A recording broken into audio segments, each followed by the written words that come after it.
We've come here to Sinaloa. We're in Culiacan. We just landed. We're in a convoy here, heading into town now. We've come here. We're going to be meeting with the commander of operations here. But make no doubt, if you want to find out what's really happening and the change between two administrations collaborating and working together to go after this poison that's being produced here, this is where the fight is. And we're here with these men and women to really illuminate what they're seeing, what they're dealing with, and most importantly, how it affects us back home.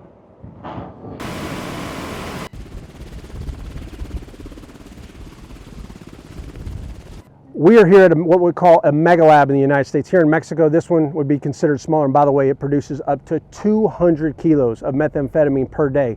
But we are in some of the most remote country. I've got to tell you, I don't know if you can tell, we are in the mountains of Sinaloa, approximately 52 clicks east of Culiacan, and this is the area controlled by the El Mayo faction of the Sinaloa Cartel. Now, over my right shoulder here, this is a reactor.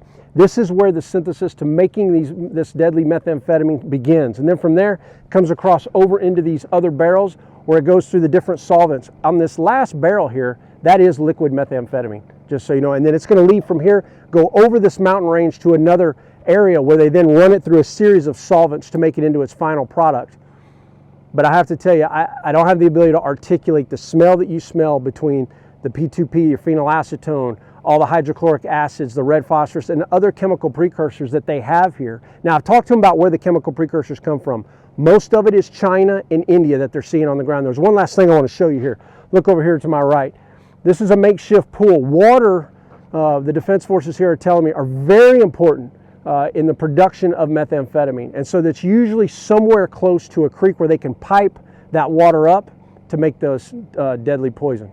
Look, at the end of the day, great work by the Mexican military and the Army here, stopping this lab before it impacts the United States, Mexican citizens, or other citizens around the world. And it's great to be here and an honor to be here with these soldiers, showing what they're doing, the great work they're doing. You know, there's real honor in what they're doing out here.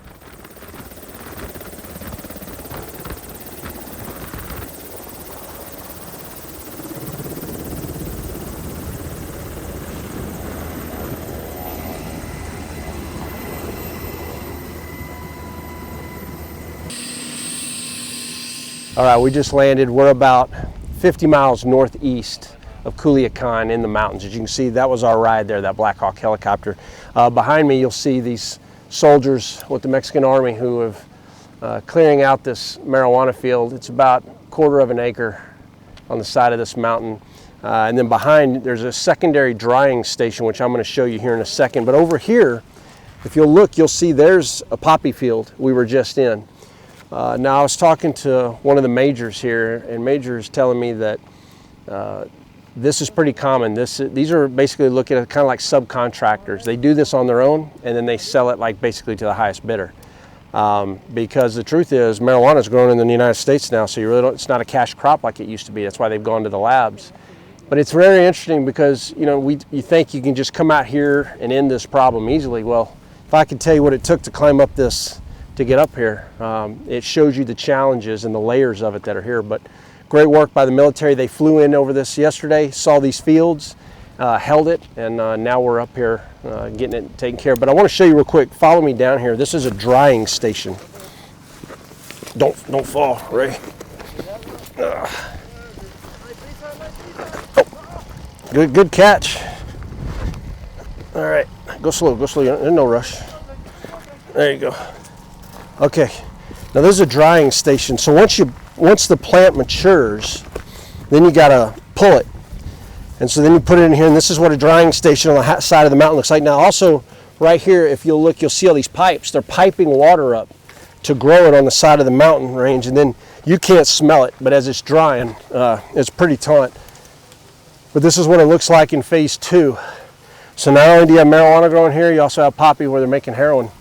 And it was really interesting being down there. Talk about a beautiful flower. Never seen it before in my life before today, and you could just tell they're burning the marijuana. So great work by the Mexican military, and it's really great to be out here and see what's taking place and be on the ground to see the different layers that you just can't see if you don't come out here and work side by side with these folks. This is 3-star General Briseño, commander of Mexico's 3rd Military Region, which encompasses the states of Sinaloa and Durango, Mexico. He leads operations in what could be considered the most pivotal battleground in our hemisphere against the Sinaloa Cartel, and I met with him in an undisclosed location in Culiacan, Mexico. General, when it comes to the Sinaloa Cartel, I know there are two factions, the Los Chapitos, run by Ivan Guzman, and then you have El Mayo side, run by Flaco, both sons. What is the mission here to go after those two different hybrids, and what do you see happening here? Que la Secretaría de la Defensa Nacional realiza un trabajo interinstitucional con todas las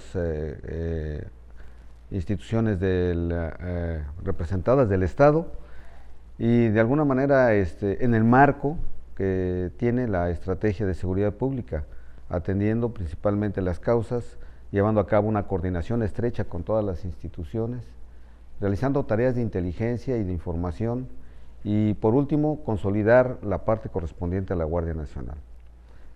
Las actividades que realiza específicamente el personal del Ejército, la Fuerza Aérea y la Guardia Nacional en esta región en contra de estas organizaciones criminales, particularmente la que se denomina Los Chapitos y la fracción de los Mayo Zambada, que son organizaciones que tuvieron una confrontación derivado de eventos que se suscitaron en el mes de septiembre del año pasado, son básicamente las de la búsqueda de localización de laboratorios clandestinos, desde luego la detención que conlleva la detención de líderes de estas organizaciones delictivas, generadores de violencia, desde luego que trabajan también bajo el amparo de la delincuencia organizada, y la destrucción de nervantes en todas las áreas donde ellos llevan a cabo la siembra y el cultivo de nervantes.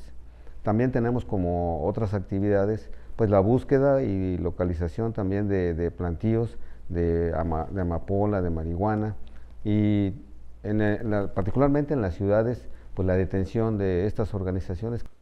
General, when your men and women are seizing these labs and you come across chemical precursors, what kind of chemical precursors do you see mostly?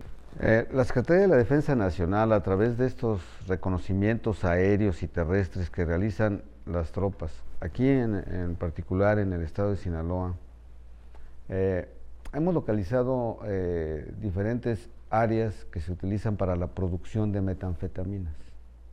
Particularmente los químicos que se han localizado en gran medida son el metanol, desde luego, el ácido sulfúrico, el acetileno, la sosa cáustica, son los que más hemos asegurado en estas áreas, en más de 560 áreas donde se concentra este material y más de 28 laboratorios que han estado funcionando, produciendo metanfetaminas. General, thank you for having Newsmax here to show the American people what you're doing, and I truly mean this. Godspeed, sir, to you and to your troops for what you're doing for us. Thank you, sir. Muchas gracias, y un saludo también para el pueblo de los Estados Unidos y para el pueblo de México. Thank you, sir. We're located right now approximately 20 miles east of Culiacan. Now, to get where we are high in the remote mountains, we had to take a Black Hawk helicopter here, but this morning, the Army here, the Mexican Army, has done a great job. They have seized this armored vehicle, and I've got with me someone that's very knowledgeable on this, and also, by the way, one of the reasons that we're able to even be here. General Perez, great work by your soldiers here. Can you tell us a little bit about what you're seeing? Yes. During the morning, the Mexican Army troops, during the landing, recognized it. They seized this truck. After that, we have to secure the perimeter, so we moved the troops, and after that, we moved into the truck. So, and we found these two Barrett 50 caliber rifles, high power rifles. As you see, this rifle is coming from the United States. This is the legend USA. So we found magazine, bullets, and car traps. So this used by these guys to try to stop the cars of the Mexican Army when we are trying to catch them. So they'll throw these at you? Yeah, they throw it they'll throw on the road. On the road to When try to stop following you guys. This guy threw this to try to stop it. Incredible. Tell us what else you see here, General. Yeah. Okay. This truck has some hatches that this guy put the rifle to fire. So as you see, we can see 1, 2, 3, 4, 5 hatches this guy used to introduce the rifles. So in the top, we can see the turret, a turret Oh, yeah. that they used to put a machine gun. And this on the front, what's this it's for, in the General? front. This ram used to open the roads or try to hit the other cars, cartel enemies. To help get away. Yeah, to go away. And whose area are we in right now? This truck is supposed to be from the Mayo faction. Mayo Zambada's faction. Yeah. And that his son now runs this, right? Known as Flaco? Yes. Okay.